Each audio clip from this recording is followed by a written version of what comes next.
My name is Jessika Luth Richter, and I'm from the IIEE, Lund University in Sweden. And today, I'm going to talk about a few of our experiments that we've basically been doing the last year, looking at this question of I have come from circular economy and WE directive background in EPR, and taking that circular economy thinking to the Ecodesign Directive and this question of durability, because as was mentioned by the speakers earlier, circular economy is not just about closing material loops through recycling, and you can also narrow material loops through material efficiency, but we also need to slow material loops. It's not enough of a recycling and we have faster cycles. Then we have that rebound, we're still having that same impact. So we haven't gotten where we need to go. We need to also be looking at the slowing through longer lifetimes where it makes sense. So it talked about the mobile phones where it makes sense. And in this one, we're looking at LED lamps where it's one of those where we're still improving and what makes sense, what doesn't, where are our trade-offs, where do they occur, when do they not occur, is what we're looking at. And also how we could monitor optimal durability. So I'm going to start with that one, and this relates to the presentation yesterday that you would have seen about web crawling and lease lifecycle cost monitoring. So we started with that. What is the optimal lifetime, and could we do it through web crawling monitoring to find optimal lifetimes in a real market? And then we also looked into this question of trade-offs, which is what I'll go through in the second half. So lease lifecycle cost is what we were monitoring in our market data that we got. And this was based on a method developed by Robert Van Buskirk, and he presented at ECE. And we thought, well, let's see if we can monitor for optimal lease lifecycle cost, can we also be monitoring for optimal durability using the same sort of approach, a more theoretical but based on the real data, using the web crawled. And then we tried to match this in the second half with a LCA as well to see what it looks like between an LCC approach and an LCA approach. So in our online market, we are in the Swedish online market, and we had the web crawl data. You can see there is quite a range, even in LED lamps, between the different efficiencies, lifetimes, prices, and color renderings, but we're really looking at what goes into an LCC equation there. So an LCC equation, which was presented yesterday as well, has the appliance price, the present worth factor, so the cost in the future in now the present time, also the price of electricity and the cost of running with that electricity. So there's where your efficiency comes in. And what we were centering on was this present worth value, because that's where your lifetime is. As you can see, you look at the equation for present worth value, and you see the L there. That is your lifetime. So we are focusing on that. Also, because we have different lifetimes, annualizing the life cycle cost so that we could look in this market for what could be optimal durability. And doing that, we also had to take into account the intensity of use, because that changes where our optimal durability might be. So taking this market, we calculated theoretically where is an optimal lifetime. And what we're looking at is really optimizing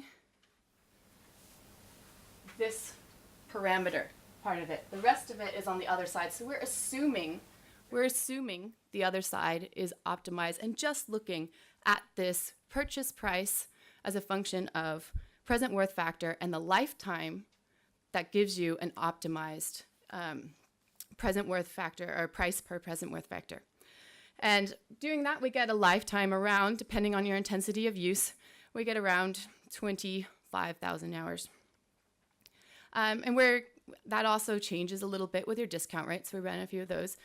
It would also change with some of your other parameters in there. But what we were testing was, is this easy to do? Is this something we could start doing when we have web crawl data? If we're using this technique, we could start also tracking durability there. We could start doing it with multiple data points over time, and we can combine it with the methods that were presented yesterday. The downside, you need to have access to data. So you need websites for products, and you need them to be declaring their lifetimes. So LEDs, we have declarations of lifetimes that we can crawl over the websites. Other products, we don't have that information, so it makes it hard to operate. You could put it in as well if you have if it's not as variable too. The second question we also had with this was, we had yesterday with Hans Paul about what products should we be using LCC for. Is this the type of product? So this is, as he explained, an ICT product where we don't have that relationship. We're forcing a relationship there to put it into the LCC, and maybe that's not the best use. So maybe LCC itself is not the best use. The other thing we were looking at was possible trade-offs. Because we're doing real time, this is the LCC now, but what are the trade-offs between buying now and if we're considering then that we do have variance in these efficiencies, these energy prices across Europe? Also, do we have changes or conditions where it makes sense to have durability and conditions where it's not as desirable from an LCC point of view? So, and this is not new. This is what we've seen in other studies, that when you have more mature products, that you do have generally a desirability for longer lifetimes. In the context of low energy prices, you might have desirability. Conversely, in the context of higher energy prices, you might want the replacement to get that energy efficiency gains from the newer models if you have improving technology, which we do in the LED case. And optimal lifetimes, what we saw was wide variance also in our data, that you could be buying something as a consumer that was a low price, highly efficient, or conversely, a high price, low efficiency, that there was a lot of variability within the LED there that would make an individual LCC also change. But overall, if we were taking this optimal durability and monitoring it over time, we found that we would want an optimal durability over 20,000. That's different than what we have right now in the Ecodesign Directive, where LEDs and lamps have a minimum lifetime requirement. And it is a test, a measurement at 6,000 hours for how many are surviving in the lumen depreciation at that time. So what we see is we could probably extend that. They have done that in California as well to 10,000 hours based on a rated lifetime rather than the actual lifetime at that time. So similarly, you could also combine the LM80 measurements and the TM21 extrapolation to kind of do a rated lifetime and that 6,000 hour test. There are also accelerated testing methods. I know that's come up a lot here in the last couple of days about, is it possible? And we've heard from some researchers in the US that are working that way towards accelerated tests and refining them and saying, yep, if you can accelerate it, get it out there, test it, and then we'll get more data as we go along to refine those tests. There's also the question of, is that the right approach from a policy perspective? We heard a lot about warranties from other speakers, and I think that's also a way of incentivizing the longer lifetimes that you see in LEDs. And labels is what the next speaker is going to talk about too. We still have the challenges between the lifetimes that we're testing or can extrapolate and the actual use of these lights. There was a Fraunhofer study of the end of life, the waste stream coming in with LEDs, with some working already. So we already see some coming in before the end of life. And we don't really know yet, because we haven't seen much of them coming back, what is the actual use pattern if people are happy using a LED lamp for 20,000 hours, or if they're going to be switching it out faster than that. So there's still this this use actual lifetime that we have yet to know much about. The other thing we're looking at is there an actual environmental benefit to these longer lifetimes if you have increasing efficiencies and if you have dematerialization as well, if you have design changes that are making these better from an environmental point of view. So we looked at we tried to doing this right now. I'm in the middle of this, so I have to say I haven't done the prospective part, but the retrospective part, using LCA data from 2012. It was 2011 lamps. I think Michael's here. We're using your LCA data with Heather. And looking at if somebody bought that lamp in 2012, and if they had a 25,000 hour lifetime on that, how would that compare? And this is how you see it in a lot of LCA studies, to a shorter lifetime or a longer lifetime. So we did that kind of straight comparison where you would need 2 lamps to the 1. You see that as a sensitivity in some LCA studies. Then we started looking, okay, not 2 to 1, but if you're replacing that 2012 lamp, chances are you're replacing it with a better lamp. So what's your LCA looking like with that? And a theoretical, just if you wanted to do it an easy way, 50% energy efficiency gains on it. What does that look like? And then we used some real data from 2017 that Heather Dillon was updating with as well. If you had a replacement lamp that was not just more energy efficient, but also had material changes to it, particularly the heat sinks we've seen going down in size, or a change in material using air vents instead of aluminum. What does that look like with these changes? And we're in the middle of doing a lot of different scenarios with this, so I'm going to show you some of the more simpler ones and what kind of trends we're finding with that.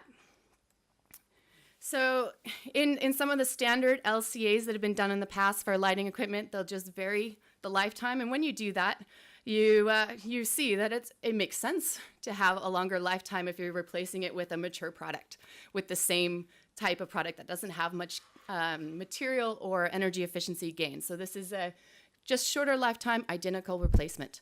And you have the red there is the 25,000 hours, the blue, the 12,500. So half the lifetime, not quite half the impact as well, because you have your different stages. And in lighting, we do have the use stage dominating as opposed to the production stage of the mobile phones. So that's where you see differences here, but less. So you've seen in some of the prior LCA studies, yes, longer lifetime, good. But many people in this room have actually used LCA in this more dynamic way, calculating a more optimal lifetime in terms of technology change. And there you see, okay, energy efficiency, we start to see some trade-offs, even considering a replacement that's twice as efficient. We see, it depends, you have energy-related impacts and you have material-related impacts, and you start seeing some differences there. Even more so when you then consider the real product that we did in this case, which had both material improvements and energy improvements. So there we see it's very few where it's actually the 25,000 hour, the durable product that has the least life cycle in it, but there are some categories where you do gain with it. This is another view of that. I like doing both.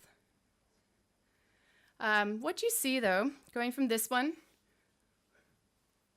where I've put it more in a spider diagram too, this one, is we had a hypothesis that in a cleaner energy mix, these trade-offs will disappear. We know that from earlier LCA studies that showed us that in the Norwegian energy mix, the manufacturing stage can dominate LEDs, which leads to the hypothesis that actually your trade-offs will start disappearing in that energy context. And we see that, yes, there are fewer trade-offs. Yes?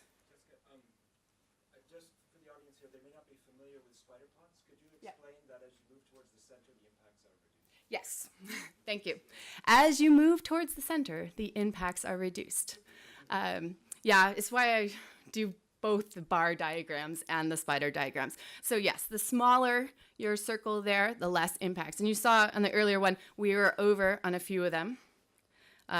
Sometimes this is more intuitive to get, you see the lower on there. So yes, but I want to show where they're overlapping a little bit, that it's can get a bit messy. But this one, pretty clear, only a few overlaps. You definitely have minimized trade-offs. Also, a lot less. In this one, I've taken the Norwegian, and they're the purple and the green. In the Norwegian energy mix, this is the LEDs in the Norwegian energy mix, their overall impacts compared to in the EU average electricity mix.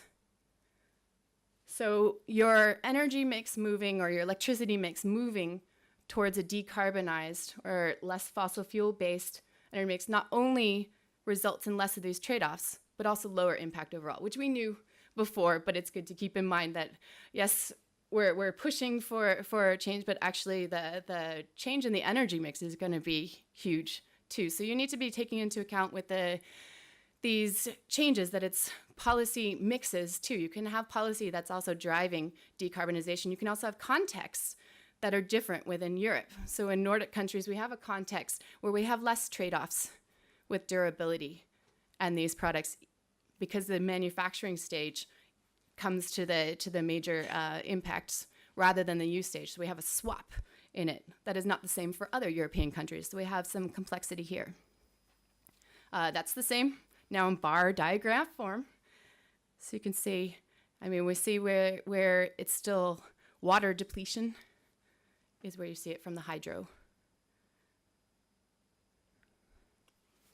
Now what we're doing now, I said we're really in the middle of this still. So we're doing this, and what it's called when we're doing these multiple life cycle, it's called a multi-LCA. We're also trying to now go from the 2017 data and extrapolating forward from that, knowing that now we've got, let's say we even have something like the Dubai lamp that's already on the market in some places where we have 200 lumens per watt, but we're getting up there in the efficiencies and where we could say at what point do we start seeing a mature product or these trade-offs disappearing? At what point in a decarbonization? So trying to point out more specifically where these trade-offs start disappearing, because we just have an indication at this point of what matters.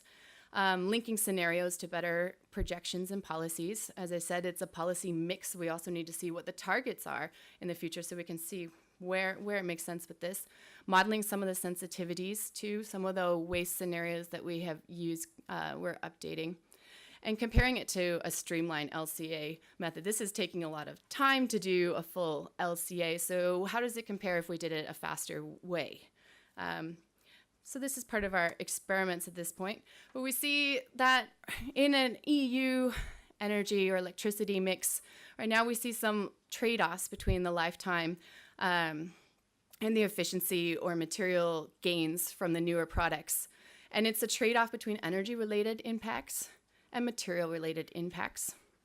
We see those trade-offs start to minimize with the product maturity and with a decarbonized electricity mix. And so we could say with the product maturity, going back to also what the LCC shows, is there you might consider raising your minimum lifetime standards. You can do it across the board. Decarbonized electricity mix is going to take place at different points for different member states. So there you might consider more labels and warranties. Already in Nordic countries, some of us have longer warranty, but not that much longer. But experimenting with that, Finland also has one related to the product lifetime that's expected. And there's still questions we could, I think, answer more dynamically with LCA around these other circular economy aspects. But I think actually Carson did a good job. He had the LCA up there for some of the modularity gains, and that's what I was getting at there. Okay, thank you.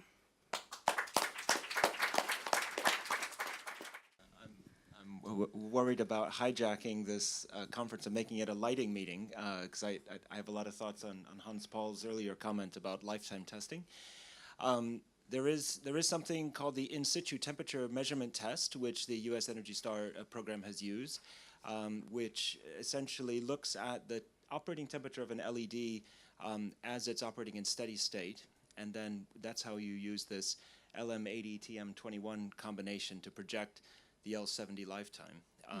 That can be done in less than a day. It's not a 6,000 hour. So I just want to make sure the audience knows that there are lifetime tests. So it's kind of, but every LED that's sold has an LM80 report with it. So even if you're not manufacturing, you're buying LEDs from Sol Semi, Nichia, Cree, or Philips. You buy those LEDs, it comes with an L80 report. And then what you do is measure the temperature when it's in your luminaire, your lamp, your fixture, and that operating temperature at steady state, you can then go back to the L80 report, and then you can project how long it's going to last before it hits, So even 70%. More optimistic than I. Well, yeah, and it's just because people hear 6,000 hours and they worry, right? And I just point out that every compact fluorescent lamp sold in Europe is subjected to a 6,000 hour test. Like this didn't just come along with LEDs. This has been around. Yeah. It's a standard thing. Every CFL is tested to 6,000. So yeah, just keep that in mind on lifetime testing. I wanted to ask about the Dubai lamp, or even not just to specify one manufacturer's product, but LED filament lamps, because those are a challenge, but they have very little resource in them. When you compare them to the heat sink, kind of remote phosphor, big clunky heavy LED lamps, these LED filaments are incredibly small, incredibly light, and have very little material content. So I wondered if anyone has done an LCA on one of those yet. No, that's and we started with Could you do one? yeah, if I disassemble it, yeah, I could, and if I had a little more time. That was in this one we were taking what LCA we had and what we could get, but that is in the perspective. Yeah, we could take one. I could also see if there's a manufacturer that wants to tell me a bit about it, because as you know, the hardest part is getting really accurate. So when I do a disassembly, then it's not going to be as accurate as maybe the manufacturer telling me some more information on the bill of materials. Yeah. So that's another, I can say, challenge with doing this sort of research is getting the information from the manufacturers. Some are much more willing to share it than others, and bill of materials is easier to get for some products than others. Yeah, I haven't been able to see anything on the Dubai lamp because I have searched for that to see if there's anything that's telling me about it. But it's a mysterious product, in a way. Yeah, that's the first part of it. But So for us lawyers like Mirmit Dumber, there may be some trade-offs in a dirty electricity mix, but it's disappearing due to better design and greener electricity mixes. Is that?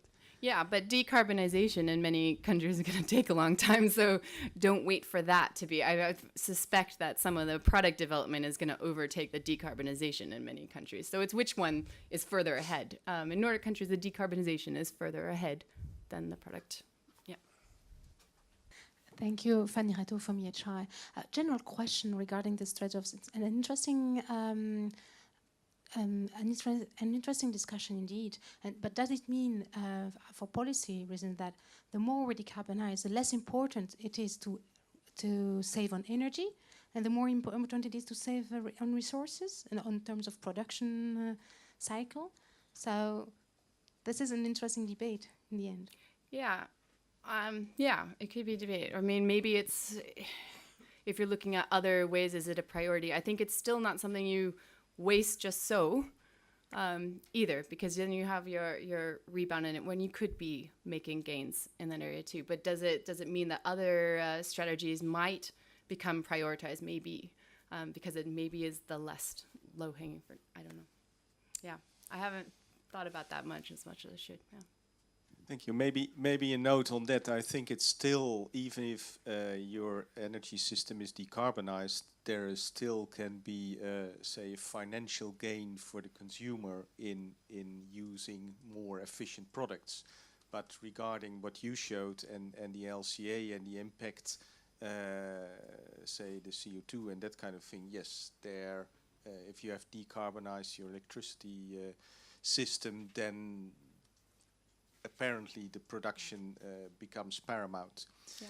What I found, just one remark, what I found an interesting idea from, I think, one of the foregoing speakers, and I would like to ask you whether that could be implemented for lamps. Now we are moving, say, towards all LED lamps with electronics in it, is a kind of use counter. And I can remember that I thought it was Megaman at some point in time in their more, say, high-end, I think at that time it were CFLs, had a counter in such a lamp. So if the lamp broke, then the consumer could send it to Megaman, and if indeed it broke before a certain number of hours, they Had a warranty on it. had a warranty, they got refunded. And in the discussion of lifetime and warranty and stuff like that, that kind of more, of course, it can depend on many other factors, but that kind of more kind of objective measurement of at least the use hours could be helpful. Yeah, I think it would be really helpful in the case of lamps where you have large variances in the intensity of use too. So counting up those hours, because your warranties right now are based on years. After 6 months, then you have to prove something from a consumer point of view. So this would at least be a better way. Whether, yeah, how to get this to be normal is, I guess, a policy question too. But I think it would definitely help with the case of lamps. And you have a smart technology that should be able to do that. It's supposed to be part of the Internet of Things, and maybe that's part of the tracking our daily lives.